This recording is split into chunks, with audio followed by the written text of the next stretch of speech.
Good morning, Dan from DJ MOORE LOFTS, and we've just jumped back to this Marsden where we've got the double conversion that we're doing, and the lads have cracked on and worked their socks off, and we've we've now got both flat roof dormers built and stripped out inside. So if we have a quick look at Charlie's one, just past on the outside, so it's all stripped out now, and we've got some floorboards scattered in there and so on, just to because we're about to have a meeting with the client to get the client up there to show them the space. And then I've got Darren and Greg on this side, their one's all set up as well, and they're just starting to infill with the tiles and the Whacker Flex, like the lead replacement stuff that we use to waterproof all the outside. But if I jump inside, let's give you a talk through their one. Oh. Let's turn the old radio off again. Your copyright, and I'm going to do the same again on this one because for some reason these LED lights, they don't show up very well on camera, they make it flicker. So we are back. So as you'll see here, we've got our eaves beam, right? So we've got a steel beam here, then we've got what we call our dwarf wall that goes up right onto that, and then we've then got these reinforced rafters, so we've put timber alongside them to strengthen the rafter. Then we've got our ridge beam at the top, which basically stops the roof wanting to go like that.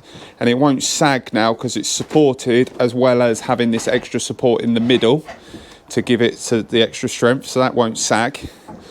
So this still stops the roof wanting to push that way. Then the rest of this steel obviously takes the new load of the new flat roof dormer as well as.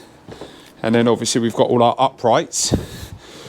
We've built the wall on top of the party wall there because these two are going to be adjoining, so there's like the airflow gap in the middle between the cavity, but we've basically built them as independent structures but left that gap.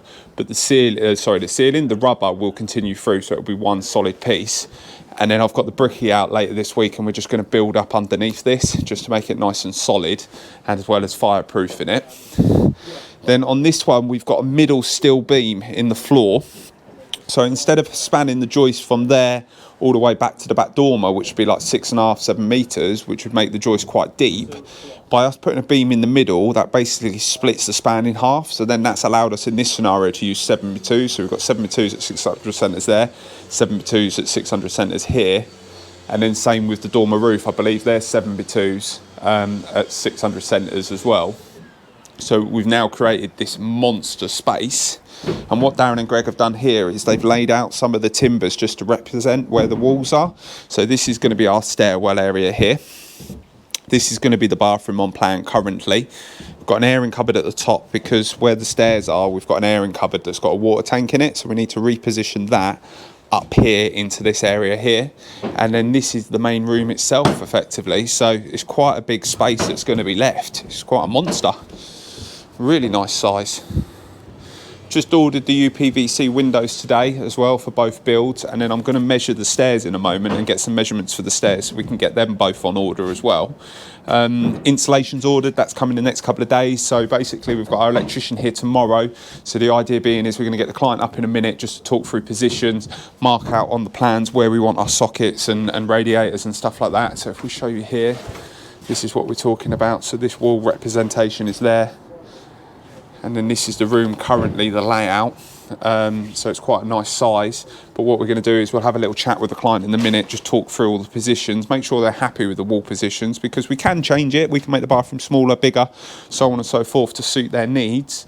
But yeah, it just makes sense to give them this opportunity to take a look up here, see the structure, see the space, and get an idea, because obviously they've never seen this space other than the main loft area when it was open, so when all the trusses were here and stuff like that. So now seeing it to an open space like this, it's quite a difference and it's quite a shock. So it obviously provokes a really good positive thoughts around what it's going to look like and what the size and what usability is. So a really nice little space. But what do you reckon? Would you have a dormer on your property? Obviously here it is quite overlooking on people's gardens, but with a flat roof dormer it does come under something called permitted development. So yeah, it's one of them that it kind of, we don't really need permission to do a dormer. Because this new property's got its PD rights intact, we don't actually have to ask for permission. The only thing that we've asked for permission on these builds is we've put a cladding, well, we're going to be putting a cladding on the dormer, and that doesn't fall under permitted development. So we've had to apply for planning permission just purely for the cladding itself, to change the material finish on the dormer as opposed to the dormers. So yeah, it's just one thing to check if you are using cladding to make sure that it does come under permitted development. Normally, if a house has got cladding on already, then it would comply, but typically if it's a modern property with no cladding on, they would make you apply for planning permission if you were doing it in the correct way. But yeah, what a space. What a space. Nice and open.